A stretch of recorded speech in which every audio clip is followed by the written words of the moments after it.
মুআদ্দাদ হাদিরিন, রাসূল করিম সাল্লাল্লাহু আলাইহি ওয়াসাল্লাম হাদিসের মধ্যে ইরশাদ করেছেন যে মার গর্ভে যখন সন্তান জন্মের প্রক্রিয়া শুরু হয়, এভাবে প্রতি 40 দিন পর পর পরিবর্তন হয়। 40 দিন, 80 দিন, 120। যখন মার গর্ভে সন্তান জন্মের প্রক্রিয়াটা 120 দিনে পৌঁছে যায়, তখন আল্লাহ রাব্বুল আলামিন একজন ফেরেশতাকে মার গর্ভে পাঠান। ওই ফেরেশতা আসার পরে আল্লাহ রাব্বুল আলামিনের কাছে 4টা বিষয়ে প্রশ্ন করেন। এর মাঝে একটা বিষয়ের প্রশ্ন এটা থাকে যে আল্লাহ, যে সন্তানটা পৃথিবীতে আজকে জন্ম নিবে অথবা যে সন্তানটা প্রক্রিয়াটা এখন পর্যায়ক্রমে পূর্ণতার দিকে যাচ্ছে, আল্লাহ এই বাচ্চাটার সে সৌভাগ্যশালীর অন্তর্ভুক্ত হবে না জাহান্নামের অন্তর্ভুক্ত হবে? সে কি জান্নাতীর কাফিলার সদস্য হবে না জাহান্নামের কাফিলার সদস্য হবে? হে আল্লাহ, তুমি একটু বলে দাও।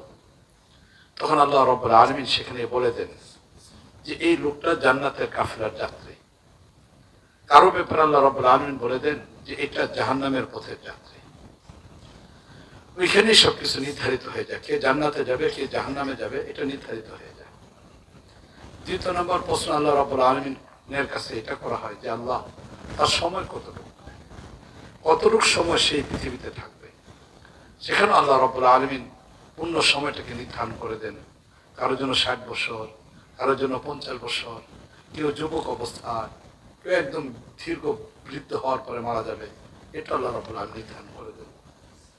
3 নম্বর আল্লাহ রাব্বুল আলামিন নির্ধারণ করে দেন তাকে এটা যে সে তার খাবার কি হবে, রিজিক কি হবে, তার রিজিক কি হবে, এটা আল্লাহ রাব্বুল আলামিন নির্ধারণ করে দেন।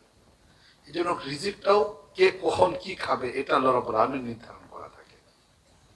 মোট কথা হলো এই হাদিস আমি আলোচনার দ্বারা উদ্দেশ্য হলো এটা, জান্নাতের কাফেলার যাত্রীও তৈরি হয়ে গেছে, জাহান্নামের কাফেলার যাত্রীও নির্ধারণ হয়ে গেছে। তাই রাসূল করিম সাল্লাল্লাহু আলাইহি ওয়াসাল্লাম হাদিসের মধ্যে ইরশাদ করেছেন, আস-সাঈদু মান সাঈদা ফি বাতনি উম্মিহি, সৌভাগ্যশালী হলো ওই ব্যক্তি যে তার মার গর্ভে সৌভাগ্যশালী হয়ে গেছে।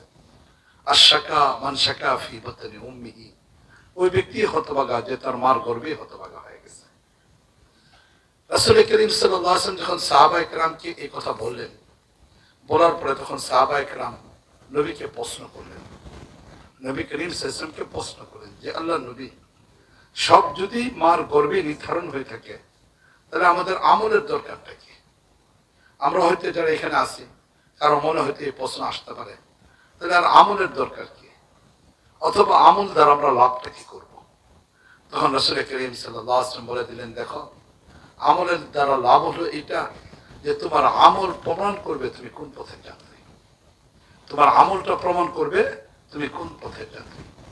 রাসূল করিম সাল্লাল্লাহু আলাইহি ওয়াসাল্লাম এইভাবে শব্দটাকে উল্লেখ করেছেন যে কুল্লুন মুয়াসসিরুন লিমা খুলিকা লাহু, যে ব্যক্তি জান্নাতের কাফেলার যাত্রী, সে যখন এই দুনিয়াতে আসবে তার আশেপাশের মানুষগুলো জান্নাতে হবে, তার বন্ধু বান্ধবগুলো জান্নাতে হবে, তার বন্ধু বান্ধবগুলো তাকে নেক আমলের দিকে নিয়ে যাবে, ভালো কাজের দিকে নিয়ে যাবে, ভালো সঙ্গী তার আশেপাশে থাকবে।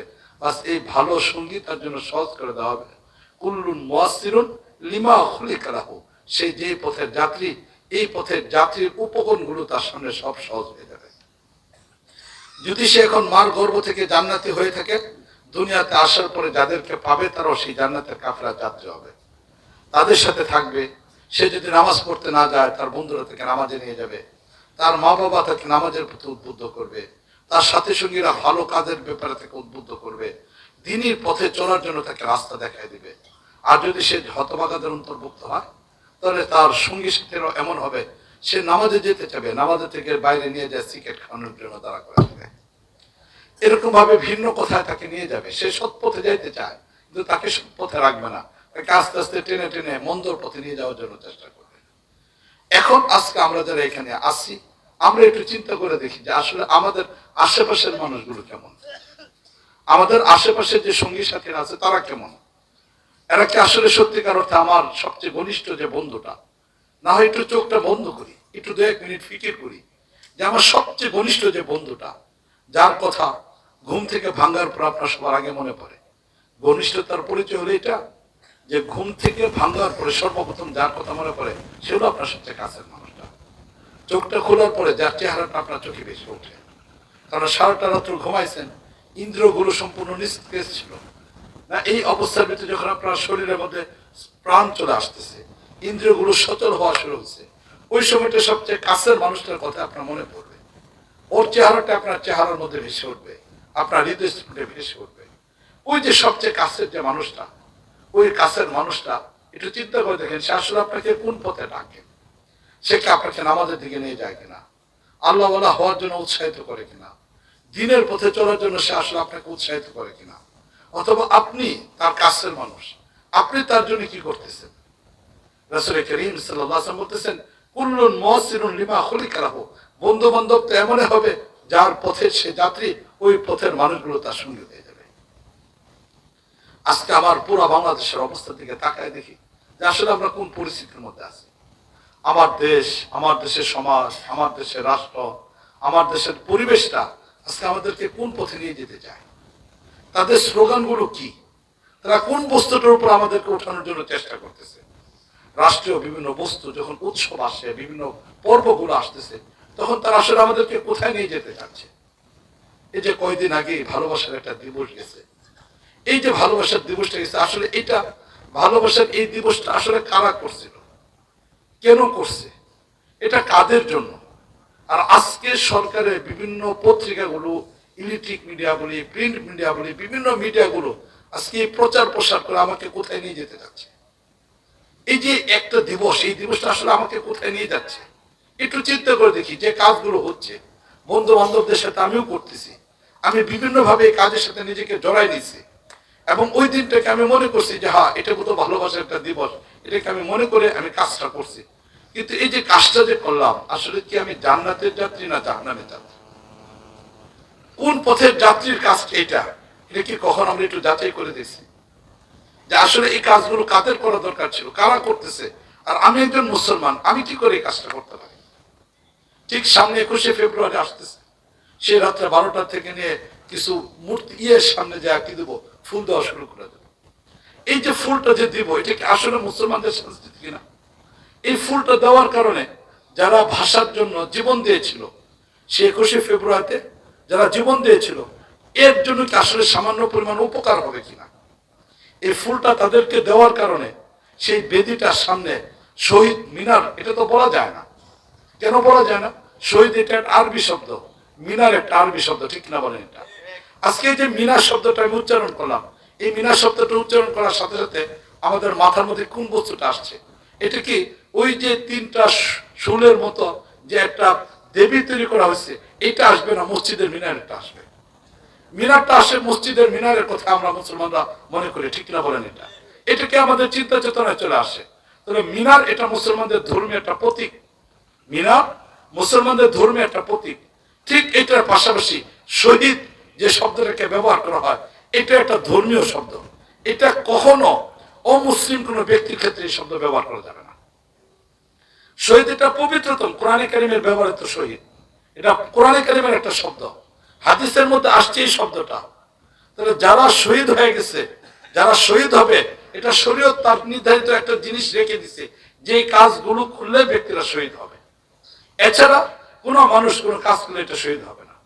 আমরা সবাই জানি 2011-তে যখন আমাদের বাংলাদেশে বেশ কিছু ব্লগার রাসূল করিম সাল্লাল্লাহু আলাইহি ওয়াসাল্লামের ইজ্জতের উপর আক্রমণ করা শুরু করলো, রাসূল করিম সাল্লাল্লাহু আলাইহি ওয়াসাল্লামের স্ত্রীর উপরে আক্রমণ শুরু করলো, নবী করিম সাল্লাল্লাহু আলাইহি ওয়াসাল্লামের চরিত্রকে হরণ করা শুরু করলো।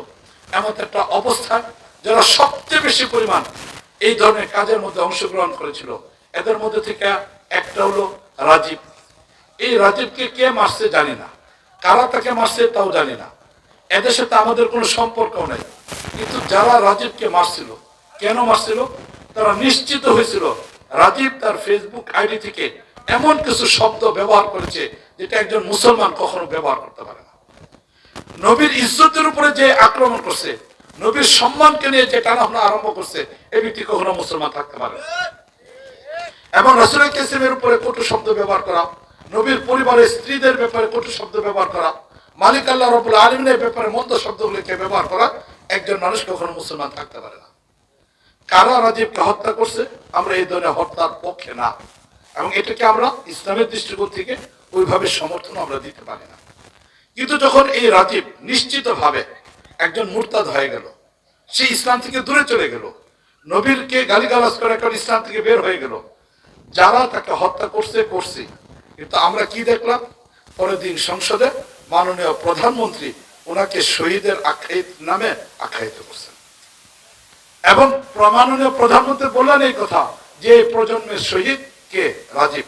সংসদে তার ব্যাপারে আলোচনা করলেন। এখন চিন্তা করে দেখেন যে এই শহীদ যে ইসলামের বিপক্ষে চলে গেল, তার ক্ষেত্রে শহীদ শব্দটাকে ব্যবহার করা হলো। এমন ব্যক্তির ক্ষেত্রে শব্দটাকে ব্যবহার করা হলো যাকে ইসলাম হত্যা করার কথা বলছে, যাকে ইসলাম হত্যা করার জন্য বলছে, এই ব্যক্তির ক্ষেত্রে শহীদ শব্দটাকে ব্যবহার করা হয়ে গেছে। তাহলে শহীদ তো পবিত্রতম একটা শব্দ। আজকে এই শব্দটাকে কোথায় আমরা নিয়ে যাচ্ছি? এই শব্দটাকে কার ক্ষেত্রে ব্যবহার করতেছি? যাত্রার ক্ষেত্রে তো এই শব্দকে ব্যবহার করা যাবে না, অথচ এই শব্দ ব্যবহার হয়ে যাচ্ছে। এখন চিন্তা করতেন, শহীদ ইসলামের ব্যবহৃত একটা শব্দ, মিনার ইসলামের ব্যবহৃত একটা শব্দ, এই দুইটা শব্দের সমন্বয় করে শহীদ মিনার যেটাকে বানানো হয়েছে, এটাকে আমাদের মুসলমানদের প্রতীক হয়? কথা বলেন না কেন? এটাকে মুসলমানদের প্রতীক হয়? আচ্ছা, মুসলমানদের প্রতীক হচ্ছে না, এরপরে চিন্তা করে দেখেন আমরা করতেছি কাকে? ভাষার শহীদদের নামে সেদিন আমরা ফুল দিচ্ছি। আচ্ছা বলেন তো দেখি, আমার আপনার আব্বা মারা গেছে, মুরব্বীরা মারা গেছেন আমাদের মুরব্বীরা, আমরা আমাদের বাঙালি হিসেবে, বাঙালি মুসলমান হিসেবে আমরা কি করি? মৃত্যুবার্ষিকী তো পালন করা যায় না, কিন্তু এরপরও আমরা কি করি যে ওই দিনটাকে লক্ষ্য করে মসজিদের ভিতরে কি নিয়ে যায়, জিলাপি নিয়ে যায়, হুজুরকে বলে যে হুজুর একটু কোরআনে কারিমে তেলাওয়াত করে একটু দোয়া করে দিবেন, আজকে আপনার মৃত্যুবার্ষিকী। পরীক্ষা বলেন এটা। আরেকটু যারা আরেকটু আগে বাড়তে চাই, তারা হয়তো বাড়িতেও কিছু হুজুরদেরকে কোরআনে কারিমের হাফেজদের কিনে আসি, নিয়ে এসে আমরা এরকম কোরআনে কারিমের খতম করে তাদেরকে খাবার খাওয়াই, কিছু টাকা পয়সাও দেয়া দিই। আরেকটু হয়তো বেশি পরিমাণে কেউ করে আরো বিভিন্ন ধরনের অনুষ্ঠান করি, কারণ আমরা মুসলমান হিসেবে বিশ্বাস করি এই কাজগুলো যদি আমাদের মৃত ব্যক্তিদের জন্য করা হয় তাহলে সব হবে, আমরা জীবিতরা তাদের জন্য একটা কাজ করতে বলেন, ঠিক না বলেন? এখন বলেন, বাবা মারা গেলে ফুল দিই না কেন? কেন আপনার বাবাটা যেদিন মারা গেছে সেদিন গুরুস্থানে কিছু ফুল কিনে দেন, দাদা যেদিন মারা গেছে সেদিন ফুল কিনে দেন, দাদা মারা যাওয়ার পরে ফুল দেন না, বাবা মারা গেছেন তার কবরে ফুল দেন না, যারা ভাষার জন্য জীবন দিয়ে দিল তাদের আত্মার সাথে কেমন বিদ্রোহী, আমাদের কেমন অবমাননাকর আচরণ যে তাদের জন্য কোরআনে কারিমে তেলাওয়াত নাই, তাদের জন্য কোনো কিছুই নাই, শুধু বাংলা ভাষায় কথা বলতেছি। যাদের ত্যাগের উপরে আমরা একটা ভাষাকে পাইলাম, তাদের ক্ষেত্রে কি পরিমাণ দুষ্টামিটা আমরা করতেছি, কত নোংরামি করতেছি। রাত্রে 12টার সময় খালি পায়ে হিন্দুরা যেমন ফুল দেওয়া পূজা করে, আমরা এরকম শহীদ মিনারের পূজার মধ্যে চলে গেছি। আজকে আমাদের অবস্থা এরকম হয়ে গেছে। এখন এই কথাগুলো বলতে গেলে সরকার বলবে এটা রাষ্ট্রদ্রোহী আলোচনা করতেছে, কিন্তু আপনি একটু চিন্তা করে দেখেন মুসলমান হিসেবে আপনার ধর্ম এই ক্ষেত্রে আপনাকে কি বলে? আপনার ধর্ম আপনাকে কি বলে? আপনার ধর্ম কি বলে এই কথা? তাহলে আপনি আপনার বাবার মৃত্যুবার্ষিকীর সময় কোরআনে কারিমে খতম কেন করেন? মসজিদের মধ্যে কেন টাকা নিয়ে যান? মসজিদে মিলাদ কেন পড়ান? বাড়িতে কেন ইসলামের সওয়াবের ব্যবস্থা করেন? আপনার তো সেদিনই দরকার ছিল ফুল কিনে কিনে বিতরণ করা। তাহলে আমরা আজকে আমাদের ভাষা শহীদদের সাথে যে আচরণ করতেছি, এটা অমানবিক আচরণ হচ্ছে, তাদের প্রতি জুলুম করা হচ্ছে, তাদের প্রতি অত্যাচার করা হচ্ছে, তাদের প্রতি আমাদের ভালোবাসা না, কারণ এটা হিন্দুদের একটা সংস্কৃতি এখানে নিয়ে আসা হয়েছে। মিনার যেটা বানালাম সেটা এমন একটা মিনার বানাইছি যে মিনারটা মুসলমানদের ধর্মের সাথে কোনো প্রতীক নাই। মিনার হইতে হবে মুসলমানদের মতো, শহীদ হইতে হবে ইসলামের দৃষ্টিকোণ থেকে। আমরা আজকে কোথায় আছি একটু চিন্তা করে দেখি। মহতাদ হাজরিন, এই জন্য আপনি একটু চিন্তা করে দেখেন আসলে আপনি কোন পথের যাত্রী, আপনাকে কোথায় নিয়ে যাওয়া হচ্ছে। আজকে উলামায়ে কেরাম আমাদেরকে কি বলতে চায়? উলামায়ে কেরামের বিপক্ষে তো আমরা যাচ্ছি। উলামায়ে কেরাম তো আমাদেরকে এই মূর্তি পূজা থেকে ফিরাইতে চাচ্ছেন, উলামায়ে কেরামের মিনার পূজা করা থেকে ফিরাইতে চাচ্ছেন, উলামায়ে কেরাম আমাদেরকে জান্নাতের পথে যাত্রী বানাইতে চাচ্ছেন, উলামায়ে কেরাম আমাদের সামনে ইসলামের কথাগুলোকে খুলে মেলে বর্ণনা করতেছেন। এই জন্যই আমরা যেন জান্নাতের পথে যাত্রী হইয়া জান্নাতে যেতে পারি, আমরা যেন জাহান্নামে না যাই। আজকে আমাদের উচিত জীবনের প্রতিটা ক্ষেত্রে সেই ইসলামকে প্রকাশ করা, জীবনের প্রতিটা ক্ষেত্রে মুসলমানিয়তকে প্রকাশ করা। আজকে সবচেয়ে বড় সমস্যা হলো আমাদের যে আমরা ইসলামটাকে বুঝি নাই, দিনটাকে বুঝি নাই।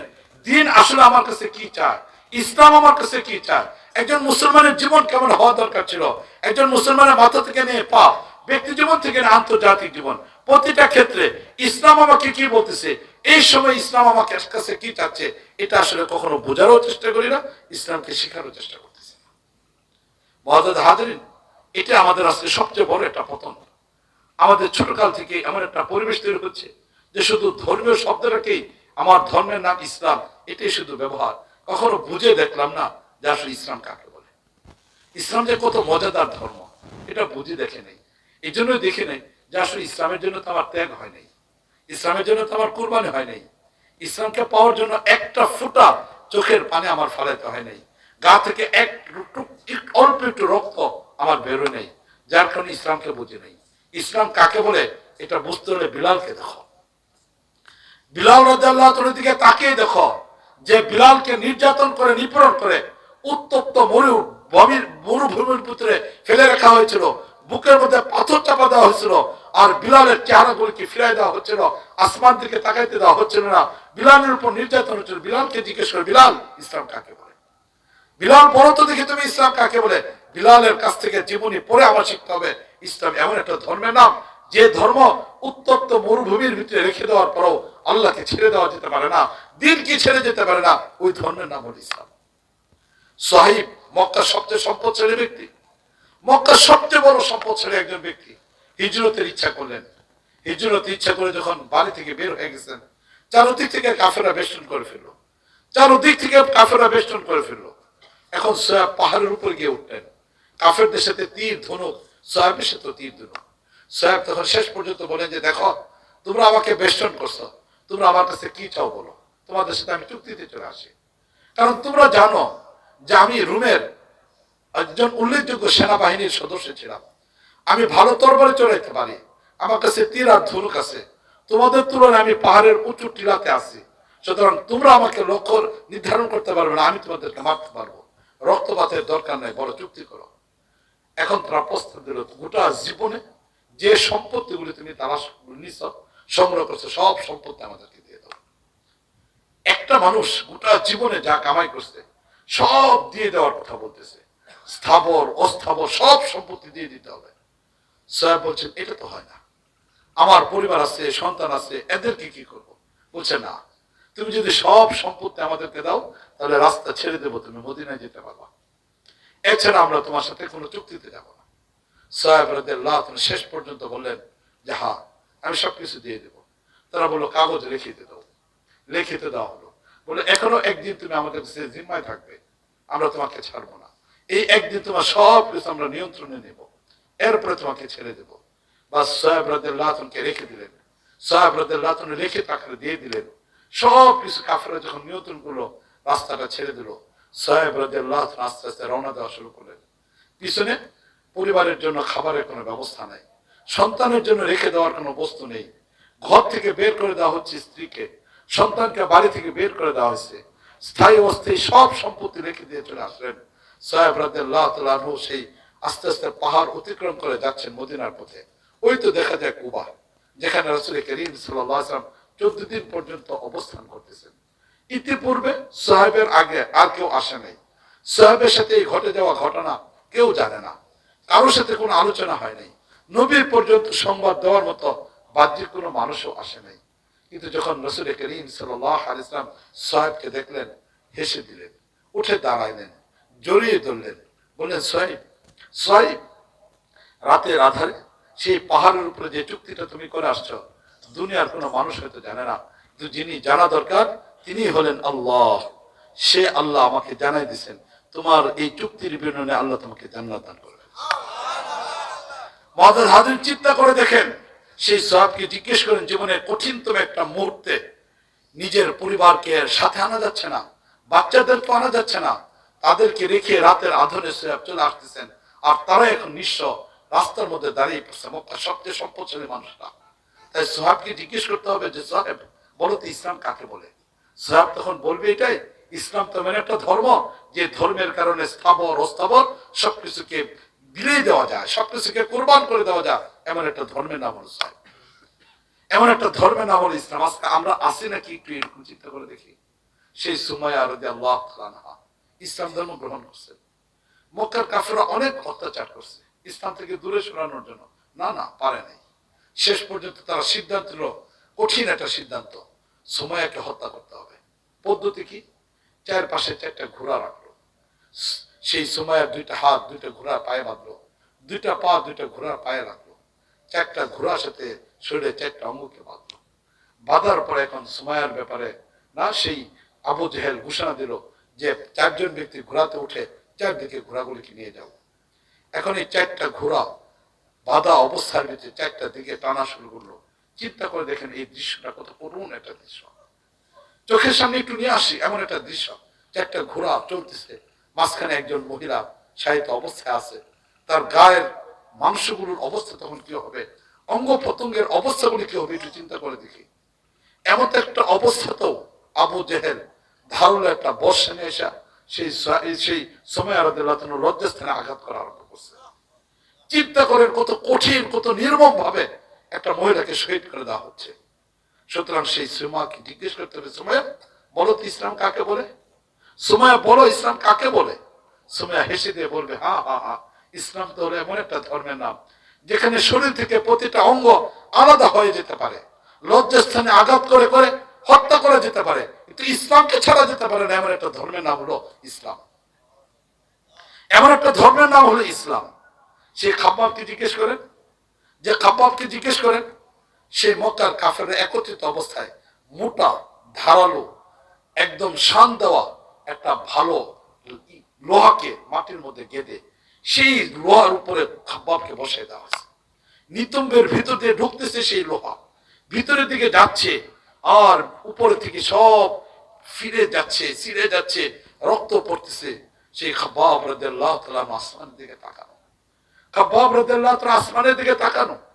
খাব্বাব রাদিয়াল্লাহু চেহারা মক্কার আবু সুফিয়ান নেতা চেহারার মাটির দিকে নামাই দিছে। খাব্বাব একটু দেখতে চায় জীবনের শেষ মুহূর্তে কাবা ঘর, ওই তো দেখা যায় কাবা ঘর, ওই তো মালিকের ঘর। শেষ মুহূর্তে একটু কাবা ঘরের দিকে তাকাতে চায় খাব্বাব, কাফেররা চেহারাটাকে ঘুরাই দিচ্ছে। খাব্বাব কাঁদতেছেন আর বলতেছেন, ফুস্তু রব্বিল কাবা, ফুস্তু রব্বিল কাবা। আরে মৃত্যুর ভিতরে তোমরা ব্যর্থতা মনে করো? না না না না না, মৃত্যুর ভিতরে তো আমরা সফলতাকে তালাশ করি, মৃত্যুর ভিতরে তো সফলতাকে তালাশ করি। ফুস্তু রব্বিল কাবা, কাবার মালিকের কসম খায় বলতেছে আমি তো সফল হয়ে গেছি, কাবার মালিকের কসম খায় বলতেছে আমি সফল হয়ে গেছি। সে খাব্বাবকে জিজ্ঞেস করে, খাব্বাব ইসলাম কাকে বলে? খাব্বাব বলবেন, শুনিতে চলা যায়, শুনিতে চলা যায়, জীবন দেওয়া যায় যে ধর্মের জন্য, সেই ধর্মের নাম হল ইসলাম। মুআজ্জাজ হাজরিন, সাহাবায়ে কেরাম একের পর ইতিহাসের দিকে তাকায় দেখি, একের পর এক ইতিহাসের দিকে তাকায় দেখি, মক্কার সেই বড় নেতা হামজা, মক্কার বড় লিডার হামজা, সম্পর্কের দিক থেকে নবী করিম সাল্লাল্লাহু আলাইহি ওয়াসাল্লামের চাচা। হামজা বলো তো দেখি ইসলাম কাকে বলে? হামজা বলো ইসলাম কাকে বলে? হামজা তো এই কথাই বলবে, হামজা তো এই কথাই বলবে যে ইসলাম তো এমন একটা ধর্মের নাম যে ধর্ম গ্রহণ করার পরে কাফেরদের নির্যাতন নিপীড়ন হয়। এক পর্যায়ে যখন দুনিয়া থেকে শহীদ করে বিদায় দেওয়া হয়, কাফেররা যখন দুনিয়া থেকে বিদায় দিয়ে দেয়, শাহাদাত করে দেওয়া হয়, শহীদের মর্যাদা অর্জন করতে হয়, এমন অবস্থায় শরীরের অঙ্গগুলিকে টুকরা টুকরা করে ফেলা হয়। স্বাভাবিক অবস্থায় রাখা হয় না, শরীরের অঙ্গগুলিকে কেটে ফেলা হয়, বিভৎস চিত্র তৈরি করতে হয় যে শরীর, আর ওই শরীর ইসলামের জন্য নিবেদিত প্রাণ হিসেবে জীবন দিয়ে দেয়। এমন খণ্ড বিখণ্ড এক শরীর যে ধর্মের কারণে দেওয়া যায়, এমন একটা ধর্মের নাম হল ইসলাম, এমন একটা ধর্মের নাম হল ইসলাম। সে হামজা রাদিয়াল্লাহু তাআলা নাক কাটা হয়ে গেছে, কান কাটা হয়েছে, হাত কাটা হয়েছে, গাল কাটা হয়েছে, কলিজাটাকে ফেরে বের করে দেওয়া হয়েছে। সে হামজা রাদিয়াল্লাহু তাআলা ইসলামের জন্য এতটুকু কুরবানি দিয়েছে। সে হামজা তো এই কথাই বলবেন, ইসলাম তেমন ধর্ম যে ধর্মের জন্য শরীরের অঙ্গগুলিকে কাটা হয়, হাসি মুখে সব সহ্য করা হয়। মুসাব তুমি বলো তো দেখি ইসলাম কাকে বলে? মুসাবকে জিজ্ঞেস করেন, মুসাব তুমি বলো ইসলাম কাকে বলে? মুসরাব বলবে এই কথায় যে যখন ইসলাম গ্রহণ করি নাই, প্রতিটা দিন এক জোড়া করে নতুন কাপড় পরতাম, আজকের ব্যবহারের কাপড় আগামীকালকে পরতাম না। এইটাই ছিল আমার জীবন। যেদিন থেকে ইসলাম গ্রহণ করলাম, সেদিন থেকে নিয়ে কাপড়ের অভাব শুরু হলো, খাবারের অভাব শুরু হলো, আস্তে আস্তে নির্যাতন নিপীড়ন, শেষ পর্যন্ত উহুদের যুদ্ধের ময়দানে শহীদ হয়ে গেলাম। আর যখন শহীদের সেই শরীরটাকে ঢাকার জন্য কবরে রাখা হয়েছিল, দুনিয়া থেকে বিদায়ের জন্য একজন পুরুষ 3 টুকরা কাপড় পায়, আমি সেই 3 টুকরা কাপড় পাইনি, আমি সেই 3 টুকরা কাপড় পাই নাই। আমার লাশটাকে যখন রাখা হয়েছিল কবরে, তখন গায়ের মধ্যে একটা চাদর ছিল, চাদরটা ছোট ছিল, চাদরটা ছোট ছিল, মাথার দিকে টান দিলে পা বের হয়ে যেত, পায়ের দিকে টান দিলে মাথা বের হয়ে যেত। সাহাবায়ে কেরাম চিন্তার মধ্যে পড়ে গেলেন। নবীকে সংবাদ দেওয়া হলো, রাসূল আসলেন, জিজ্ঞেস করলেন কি হয়েছে? বলছে আল্লাহ নবী, কিছুই তো করতে পারতেছি না, কি করব? 3 টুকরা কাপড় তো হচ্ছে না, শরীরটাকেও ঢাকা যাচ্ছে না। নবী ঘোষণা দিলেন, ইলতামিসু লাহু কাফনান, যাও না একটু কাপড়ের টুকরা তালাশ করে আনো। সাহাবায়ে কেরাম তালাশ করলেন, আসলেন, একে একে দাঁড়ানো, সবার চোখ দিয়ে পানি পড়তেছে, সবার চোখ দিয়ে পানি পড়তেছে। সাহাবায়ে কেরাম কাঁদতেছেন। নবী মাথা নিচু করা অবস্থা দেখে বললেন, কি কাপড় পাও নাই? 3টা টুকরা কাপড় পাও নাই? যে মানুষটা গোটা জীবন প্রতিটা দিন একজোড়া করে নতুন কাপড় পরতো, আজকের ব্যবহারের কাপড় আগামীকালকে পরতো না, ইসলামের পুরো এই ছিল তার অবস্থা। আজকে দুনিয়া থেকে বিদায় নিয়ে যাচ্ছেন যখন তার কাফনের কাপড় নাই, 3 টুকরা কাপড় দেওয়া যাচ্ছে না। নবী তখন বললেন, এক কাজ করো, মাথার দিকে চাদরটা টান দাও, পায়ের মধ্যে ঘাস দিয়ে দাও। রাসূল করিম এইভাবেই থেকে দাফন করলেন। সেই মুসাফকে যখন জিজ্ঞেস করা হবে ইসলাম কাকে বলে, মুসা বলে, একটা ধর্মের নাম হলো ইসলাম, যে ধর্মের জন্য কাফনের কাপড় ছাড়াও দুনিয়া থেকে বিদায় নেওয়া যায়। ওই তো আবু বকর, জিজ্ঞেস করি না একটু তাকে, আবু বকর ইসলাম কাকে বলে? আবু বকর তো এই কথাই বলবেন যে ইসলাম তো এমন একটা ধর্ম যে ধর্মের জন্য নিজের সব সম্পত্তিকে উজাড় করে দেওয়া যায়। মক্কার সম্পদশালী মানুষ হওয়ার পরেও 4টায় কাপড় পরে বসে থাকা যায়, 4টায় পরে বসে থাকা যায়, যার জন্য মসজিদে সেই ছিঁড়া কাপড় যেগুলো আছে এরকম ছিঁড়া কাপড় পরে বসে থাকা যায়। রাসূল করিম সাল্লাল্লাহু আলাইহি ওয়াসাল্লাম একদিন ঘর থেকে বের হলেন, ওই যে দেখা যায় আবু বকর গাছের নিচে বসা। রাসূল করিম দেখলেন 4টায় কাপড় পরা, 4টায় পরা, সালা পরা। রাসূল দেখলেন, রাসূলের চোখ দিয়ে পানি পড়া শুরু হয়ে গেছে, রাসূলের চোখ দিয়ে পানি পড়া শুরু হয়ে গেছে। রাসূল করিম কাঁদতেছেন, আবু বকরের কাছে গেছেন, কাছে যাচ্ছেন, জিবরাইল চলে আসলো আসমান থেকে, আল্লাহর পক্ষ থেকে সালাম নিয়ে আসলেন যে আল্লাহ নবী আবু বকরকে যান, যে জিজ্ঞেস করেন যে ইসলাম গ্রহণ করার পূর্বে এত দামি দামি কাপড় পরতো, আজকে এরকম ছালা পরে আছে, আবু বকরকে আল্লাহর উপর সন্তুষ্ট, দ্বীনের উপর সন্তুষ্ট? রাসূল করিম গেলেন, যে আবু বকরকে ডাক দেন, আবু বকর, আবু বকর আসো। আসলেন আবু বকর, জিজ্ঞেস করেন, আবু বকর তুমি কি এই অবস্থার উপর সন্তুষ্ট কিনা বলো? আবু বকর বলেন, আল্লাহ নবী, প্রশ্নটা কি আপনার আল্লাহর পক্ষ থেকে আসছে? বলছে যে না, আমার না, আল্লাহর পক্ষ থেকে আসছে। রাসূল করিম সাল্লাল্লাহু আলাইহি ওয়াসাল্লাম উত্তর দিলেন, আল্লাহকে বলে দেন যে আমি আবু বকর এই জীবনের উপর সন্তুষ্ট। নবী করিম জিবরাইলকে জানালেন, জিবরাইল আল্লাহর পক্ষ থেকে সালাম নিয়ে আসলেন, যাও আবু বকরকে গিয়া আল্লাহর পক্ষ থেকে সালাম জানাতে আসো। তা আবু বকরকে জিজ্ঞেস করেন, আবু বকর ইসলাম কাকে বলে? আবু বকর এই কথাই বলবে, দামি কাপড়গুলিকে ছেড়ে দিয়ে যে ধর্মের জন্য চটের কাপড় পরা যায়, ধর্মের নাম হল ইসলাম। নবীর ঘরে 9 জন স্ত্রী, তাদেরকে জিজ্ঞেস করেন। নবী সকালবেলা দান করার জন্য বসলেন, প্রচুর টাকা আসছে, প্রচুর টাকা, না হাজরা মৌ থেকে প্রচুর টাকা আসছে। রাসূল সাল্লাল্লাহু আলাইহি ওয়াসাল্লাম মসজিদের মধ্যে রেখে দেওয়া আছে। ফজরের নামাজ পড়ে রাসূল সাল্লাল্লাহু আলাইহি ওয়াসাল্লাম বসছেন, তালিকা করছেন, তালিকা করতেছেন, যার যে প্রয়োজন নিয়ে যাও, যার যা প্রয়োজন নিয়ে যাও। রাসূলের চাচা আব্বাস আসছেন, আব্বাস এসে বলেন, আল্লাহ নবী, আমি বদরের যুদ্ধে বন্দী হয়ে গেছিলাম, সেদিন মুক্তিপণ দিয়েছিলাম, আমার ভাই আকিলেরটাও দিয়েছিলাম, অনেক টাকা সেদিন মুসলমানদেরকে দিয়েছিলাম, আজকে তো আমি মুসলমান, ওই দিন টাকা দিতে গিয়ে অনেক দরিদ্র হয়ে গেছে, অভাবে পড়ে গেছিলাম, আজকে কিছু দাও। নবী বলেন, এখানে আছে, জানিতে পারো না। আব্বাস রাদিয়াল্লাহু তাআলা একটা গায়ের মধ্যে চাদর ছিল, বিছাইলেন, নেওয়া শুরু করলেন। একটা পর্যায়ে সেই চাদরটা বাঁধলেন, পুটলি তৈরি করলেন, তৈরি করার পর এখন উঠাইতে চাচ্ছেন, পাচ্ছেন না। নবীকে বলতেছেন, আল্লাহ নবী, কাউকে বলেন এটি একটু উঠাই দেওয়ার জন্য। নবী বললেন, পারবো না। বলছে, তাহলে আপনি উঠাই দেন, আপনি তো ভাতিজা, আমার একটু উঠাই দেন। নবী বলেন, আমিও পারবো না। আব্বাস রাদিয়াল্লাহু তাআলা আবার পুটলি খুললেন, আর একটু কমাই দেন, এরপর আবার এরকম বেঁধে আবার উঠাইতে চাইলেন, পারলেন না।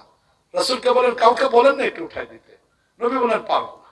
বলছে যে তুমি দাও, বলছে তাও পারবো না।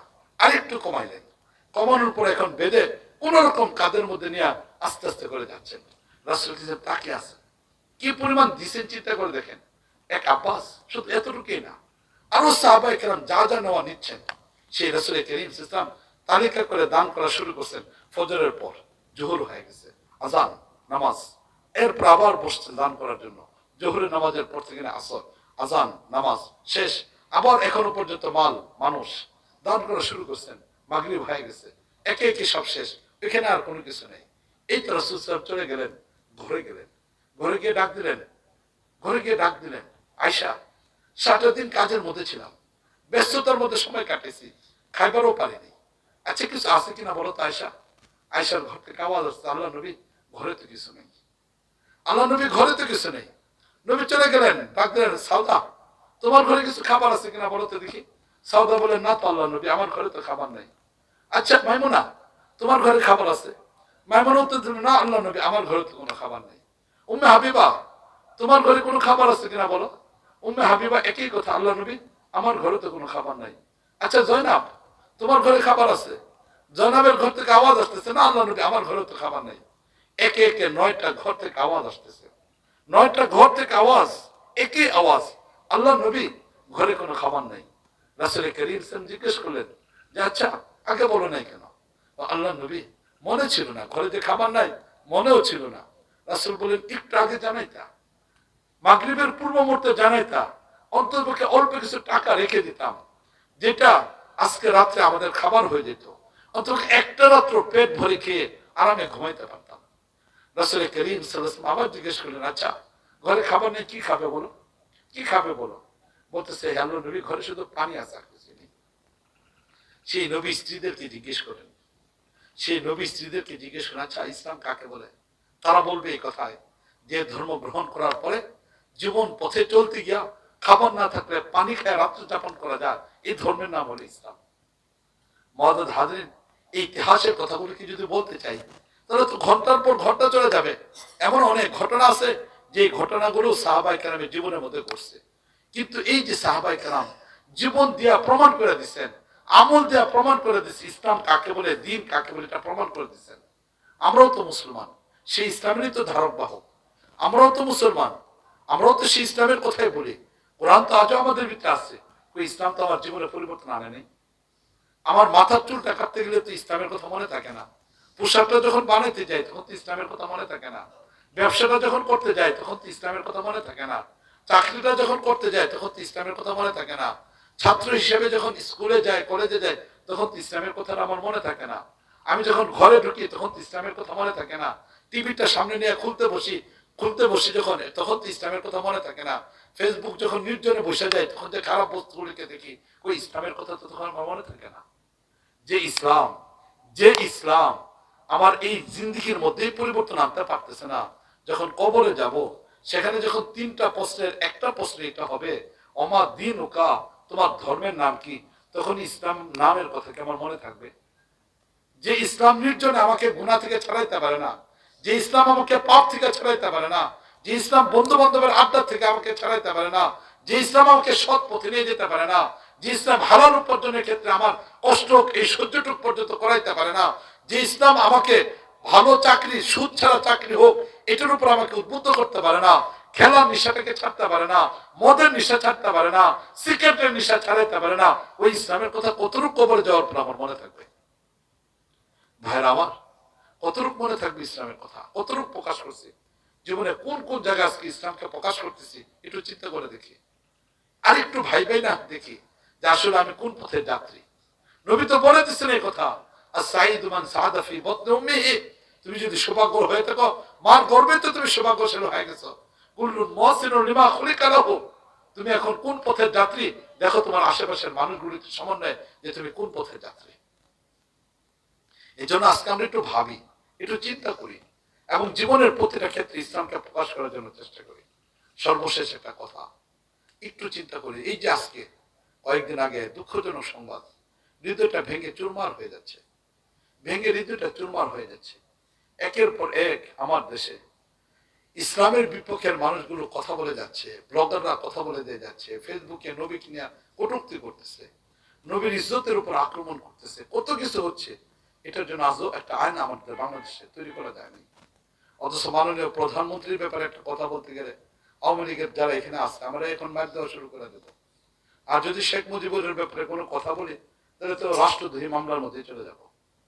চিন্তা করে দেখি যে একজন কন্যা তার বাবাকে কতটুকু সম্মান দিল, মুসলমান হিসেবে প্রধানমন্ত্রী তার নবীকে এতটুকু সম্মান দিতে পারেনি। এটাই বাস্তবতা। আওয়ামী লীগের সেই পার্লামেন্টের এখন তো একচ্ছত্র আধিপত্য তোমাদের। কত আইন, কালো আইনকে সাদা বানায় ফেলাইতেছ, কালো টাকাকে সাদা বানাইতেছ, রাতকে দিন বানায় ফেলাই পারতেছ। কিন্তু আজকেও তো পর্যন্ত যখন মাহফিলের মধ্যে দাঁড়ায়, এক একজন যখন বয়ান দেওয়া আরম্ভ করে, তখন তো নিজের কথা বলা, ইসলামের কথা বললা সব জান দিয়ে দিতেছে। কিন্তু আজও কেন পার্লামেন্টের মধ্যে এটা করতে পারো নাই? শুধু আমাদের ইসলাম না, যে কোনো ধর্ম সম্পর্কে কেউ খারাপ মন্তব্য করবে তার ব্যাপারে ব্লাসফেমির আইন হোক, এটা কেন আজকে তোমরা পেশ করতে পারো নাই? কোথায় তোমাদের আটকানো? সব তোমাদের কাছে, কিন্তু এরপরও কেন তোমরা আজকে একটা আইন এটা করতে পারলো না?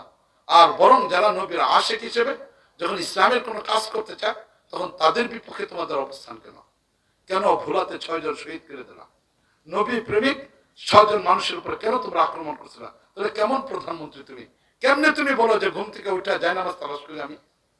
ভোলাতে সেদিন কেন হত্যা করা হলো? রংপুরে কেন 2 জনকে শহীদ করে দেওয়া হলো? সেই মুন্সিগঞ্জে কেন নবী প্রেমিকরা যখন মিছিলে বেরোলো গুলি করা হলো?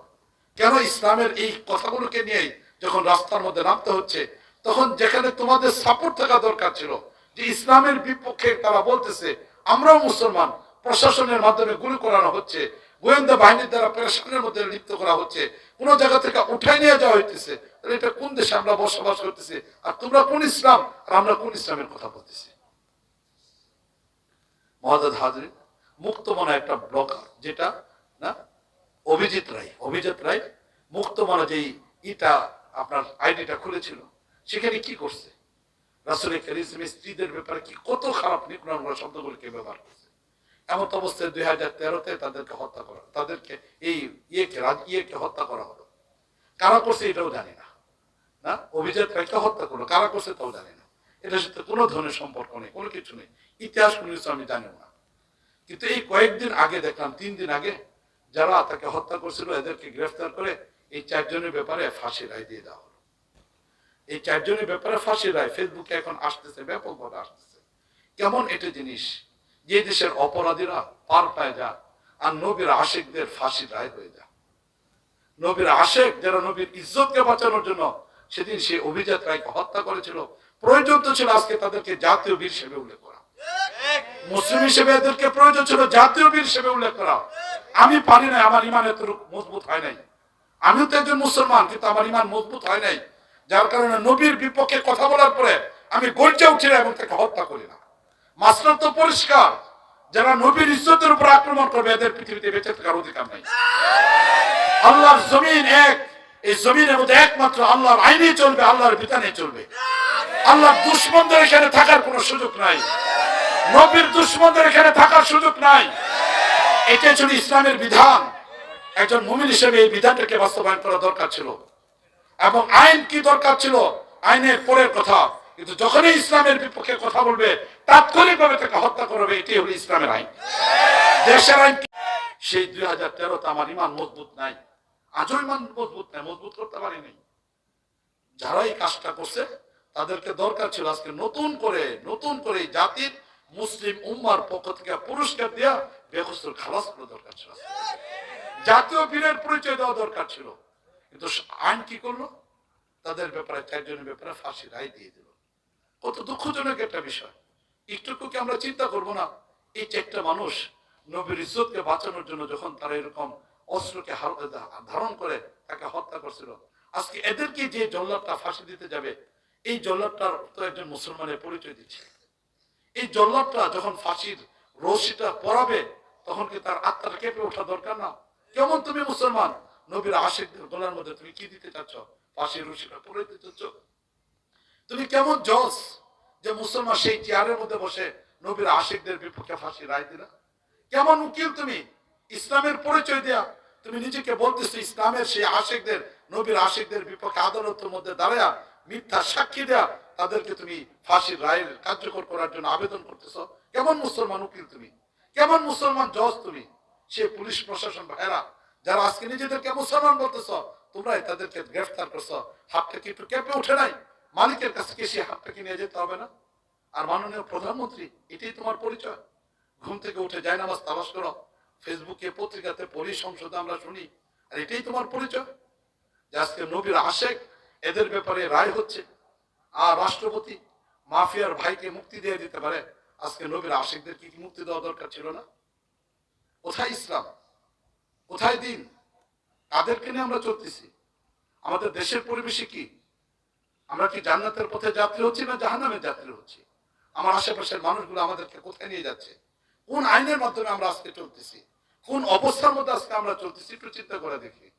মহদাদ হাজারিন, এই দুনিয়াটাই দুনিয়া না, এখান থেকে আমাদের চলে যেতে হবে। মালিকের দরবারে প্রতিটা সকাল, প্রতিটা বিকাল, প্রতিটা সন্ধ্যা, প্রতিটা রাত্র, প্রতিটা মুহূর্তের হিসাব মালিকের দরবারে দিতে হবে। কিভাবে জবাব দেব, সেই মালিকের কাছে কেমনে যাবে, একটু চিন্তা করে দেখি। এই জন্য একটু চিন্তা করেন, একটু ভাবেন, নিজেকে 100% ইসলামের উপর ওঠানোর জন্য চেষ্টা করেন। আর ভাবেন যে আপনার আশেপাশের মানুষগুলো কি জান্নাতে নিচ্ছে না আপনার জাহান্নামের সঙ্গে হচ্ছে। আমাদের এই মাহফিল এই ঈমান জাগানোর জন্য, উলামায়ে কেরামের আলোচনা সেই ঈমানকে জাগানোর জন্য।